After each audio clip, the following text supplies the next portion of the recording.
Peygamberimiz sallallahu aleyhi ve sellem aytdı, elderdi kuvandırgıla dedi. Elderdi jirkentirбегиле. Elderge жеңилдик кылып бергиле, оор кылып салбагыла. Эмнени? Динди түшүндүрүп жатканда сүйүндүрүп жеткизиңиз. Досуңуз, аялыңыз, балаңыз бирөөгө намазды айтып жатасыз. Сүйүндүрүп жеткизүү, намаз окуса, кандай дуа кылса кабыл болот экен.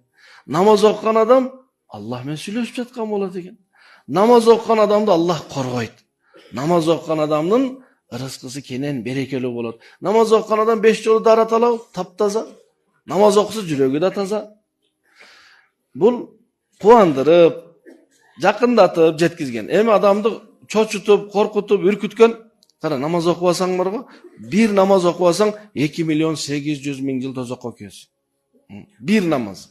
Bir күндө 5 намаз барбы? Көбөйт 2.800.000 жыл. 10 миллион жыл болду. 10 миллион. 12 миллион жыл болду. Ошону көбөйт бир айга. Сен мына канчадан бери намаз окубай жүрөсүң? Деп жет себеби айтсаңыз да айтпасаңыз да бары бир окубайт ал. Адамды сүйүндүрүп алып келиш керек да.